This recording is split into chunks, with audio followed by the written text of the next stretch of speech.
آپ سب لوگوں کو بلایا ہے.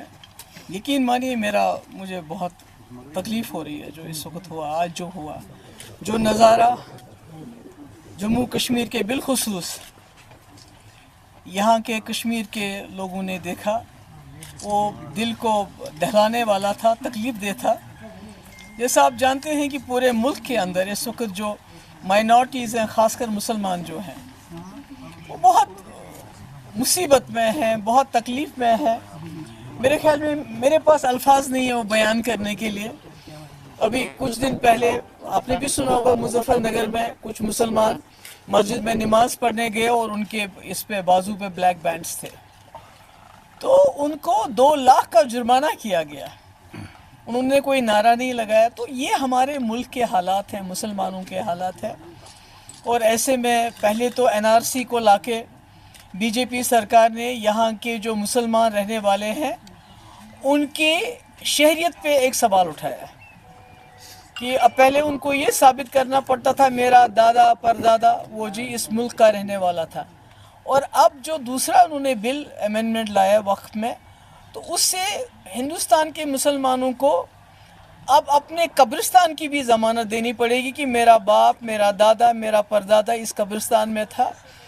تو جو ہم دیکھ رہے ہیں کہ قبرستان ہو، پہلے تو مکان مسلمانوں کے بلڈوز کیے گئے، دکانیں ان کی بند کی گئی، ان کو لنچ کیا گیا. اب جب اس سے بھی دل نہیں بھرا تو اب ان کی جو وقف کی جو اللہ تعالیٰ کے اس میں وقف کیا جاتا ہے، جس میں کچھ غریبوں کے سکول چلتے تھے، مسجدیں ہیں، دوسرے قسم کی پراپرٹیز ہیں، جس سے اس ملک کے مسلمانوں کو ایک سہارا تھا، اس کو بھی ان سے چھینا گیا.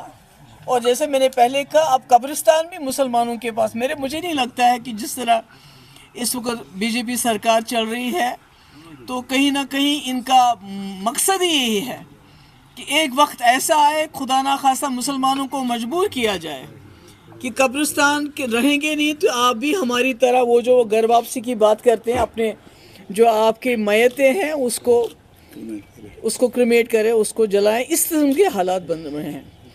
تو ایسے میں یہ امید کی جاتی تھی جو ہمارے ملک کے مسلمان ہیں وہ تو بے کس ہیں، بے بس ہیں، لاچار ہیں، مائنورٹی میں ہیں. مگر جموں کشمیر ایک مسلم میجورٹی اسٹیٹ، سب سے زیادہ سیکولر اسٹیٹ.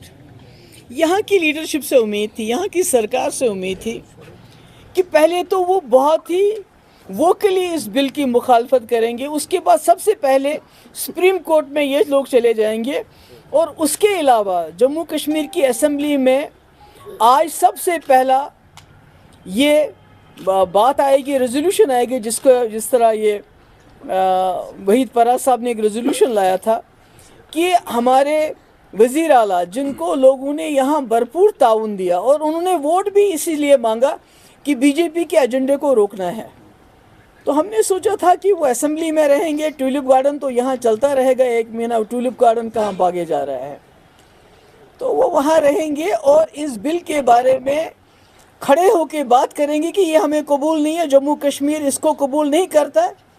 بلکہ میں تو کہتی ہوں فاروق صاحب جو اس وقت ملک کے بڑے جو قداور لیڈروں میں سے ہیں، ان کو تو سارے ملک کی لیڈرشپ کو بلانا چاہیے تھا. ہمیں بھی بولتے، ہم بھی جب دلی جا کے وہاں جنتر منتر یا کہیں پر ہم وہاں دھرنا دیتے، ہم مخالفت کرتے اس کی.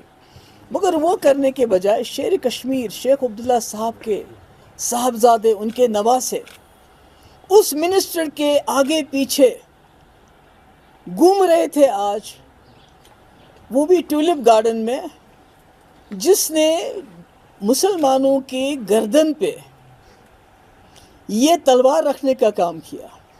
میرے پاس الفاظ نہیں. آئی ایم ویری انوائڈ، مجھے بہت غصہ آ رہا ہے. میں بہت مشکل سے اپنی زبان پہ اور اپنے الفاظ پہ کنٹرول کر رہی ہوں، کیونکہ آج پورے ملک کے مسلمان، ان کا دل بھی دکھا ہوگا جب انہوں نے دیکھا ہوگا کہ یہاں ٹیولپ گارڈن میں شیر کشمیر جنہوں نے اس ملک کا الحاق کیا اس ہندوستان کے ساتھ، ایک مسلم میجورٹی اسٹیٹ کا الحاق کیا، آج وہ ہاتھ میں ہاتھ ڈالے اس منسٹر کے ساتھ گھوم رہے ہیں جس نے وقف کا یہ جو کالا قانون جو لایا، جس سے ہمارے قبرستان پہ بھی ہمارا حق ختم ہو گیا. زندگی تو برباد کر دی انہوں نے. मगर हमारे कब्रिस्तान तक हमसे छीनना चाहते हैं। तो मुझे बहुत अफसोस है, यहाँ के लोगों ने 50 सीटें दी इस नेशनल कॉन्फ्रेंस को।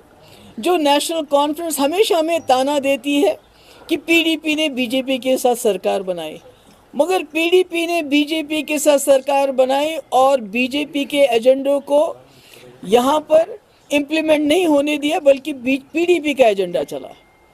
मगर आज हम देखते हैं 50 सीटें होने के बावजूद जिस तरह से उमर साहब ने असेंबली को ताक पे रख के यहाँ ट्यूलिप गार्डन में जी हुजूरी करने के लिए, और फारूक साहब जैसे कदावर लीडर मुसलमानों के ज़ख्मों पे नमक छिड़का, उससे मुझे लगता है जिन लोगों ने अभी हाल ही में इन जमातों को वोट दिए उनको भी अपनी जगह, उनका सर भी शर्म से झुक गया होगा कि ये क्या हो रहा है।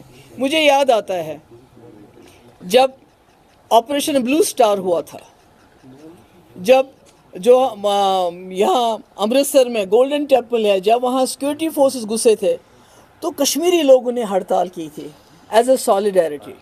आज हमारे मुल्क के मुसलमान भी वही एक्सपेक्ट करते थे कि एक मुस्लिम मेजॉरिटी स्टेट जिसमें यहाँ का वज़ीर आला मुसलमान है, जिसके पास 50 सीटें हैं, वो शायद कुछ ना कुछ लबकुशाई करेगा, कोई ना कोई बात करेगा। अगर कुछ भी नहीं करेगा मगर कम से कम ये बताएगा कि जम्मू कश्मीर में हम इस कानून को लागू नहीं करेंगे। मगर मुझे अफसोस है ऐसा नहीं हुआ और हम शर्मिंदा हैं। मैं शर्मिंदा हूँ इस मुल्क के मुसलमानों से कि बहैसियत लीडरशिप कश्मीर के, जम्मू कश्मीर की जो लीडरशिप है, जो बार बार मुझे याद है शेख साहब भी कहते थे कि हमने जी इस मुल्क के साथ इसलिए भी हाथ मिलाया क्योंकि यहाँ 18 करोड़ या 10 करोड़ या 15 करोड़ मुसलमानों की ज़मानत है जम्मू कश्मीर के मेजॉरिटी, मुस्लिम मेजॉरिटी सीट। हम ज़मानत है उन लोगों के लिए जिन्होंने पाकिस्तान छोड़ के हिंदुस्तान में रुकने का फ़ैसला किया।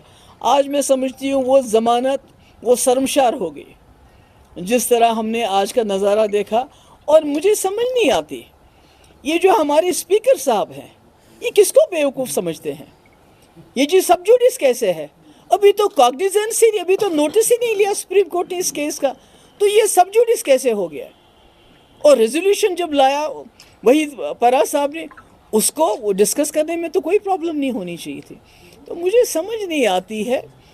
मैं एक बात अपने, वो कहते हैं किसी को बिन मांगे एडवाइस नहीं देनी चाहिए, मगर मैं आज एडवाइस दे रही हूँ नेशनल कॉन्फ्रेंस के लोगों को, उमर साहब को। बीजेपी में बहुत सारी खामियां होंगी, उनमें एक खूबी है, वो ये है वो उस इंसान की इज्जत करते हैं जो अपनी इज्जत आप करता है, जो अपने लोगों के लिए खड़ा हो जाता है। बेशक वो पसंद नहीं करते मुसलमानों के लिए, पर जिस तरह आपने अपने लोगों के लिए खड़ा होने से इनकार करके बल्कि उनकी बेइज्जती की आज जो आपने किया, तो आप अगर ये सोचते हैं कि बीजेपी वाले आपको कबूल करेंगे, वो कबूल नहीं करेंगे। उनको मालूम है जो जमात, जो लीडर अपने लोगों का नहीं होगा तो वो उनका क्या होगा। मैंने अपने वक्त में मैं खड़ी रही, आपको याद है कठुआ का केस हुआ, मैंने मुकाबला किया। नौजवानों की एफआईआर की बात हुई, मैंने मुकाबला किया। सीज फायर की बात हुई, मैंने मुकाबला किया। डायलॉग के लिए हमने हुर्रियत के दरवाजे पे लीडरशिप भेजी, और शायद इसीलिए बीजेपी वालों ने कहीं ना कहीं डर भी था, ख्वाब भी था, सरकार भी गिराई, पर आज भी इज्जत करते हैं वो। मगर जिस तरह नेशनल कॉन्फ्रेंस की लीडरशिप ने आज हमें सारे बाजार बेइज्जत किया,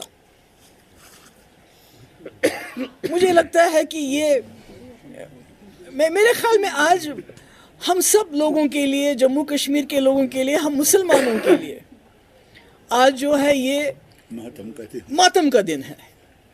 ये बीजेपी से तो एक्सपेक्टेशन हम करते हैं, वो जो करेंगे वो उनका एजेंडा है, मगर एक मुस्लिम मेजॉरिटी स्टेट के वज़ीर आला का आज का बिहेवियर, उसके बाद फारूक साहब इतने कदावर लीडर, ये तो कहते हैं मैं वज़ीर आला हूँ, मुझे शायद जाना था, पर फारूक साहब को क्या ज़रूरत थी।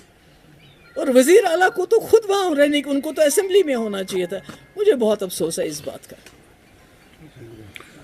और मैं मुल्क के जो हमारे मुसलमान भाई हैं और जो सेक्युलर लोग हैं, हमारे हिंदू लोग हैं, उन सब से शर्मिंदा हूँ कि हम आपके भरोसे पे पूरे नहीं उतरे, बल्कि हमने आपको आज शर्मिंदा किया। That's all. Thank you. Madam PDP क्या यहाँ पर हो गया ना, आप क्या बोले हैं, अब तो इतना सुप्रीम कोर्ट या लीगल कोई कोर्स ऑफ एक्शन इसके लिए लेगी सेपरेटली? देखिए आपको ये पता होना चाहिए कि ये बात किसी से ढकी छुपी नहीं है कि पीडीपी जो हमारे हाथ में होगा हम करेंगे। मगर अगर उमर साहब एज अ मुस्लिम, पता नहीं वो इस बात से घबराते तो नहीं है, इस आइडेंटिटी से, मुस्लिम आइडेंटिटी से कहीं घबराहट तो नहीं है उनको अभी। As a Muslim chief minister he should handle Kashmiri, क्योंकि बार बार मैंने शेख साहब को भी उनके बयान सुने हैं, मुफ्ती साहब भी कहते थे कि मुसलमानों के जो इस मुल्क के मुसलमान हैं उनकी जम्मू कश्मीर के लोग एक ज़मानत है। तो आज तो आपने बिल्कुल सब कुछ शर्मसार कर दिया। Thank you so much.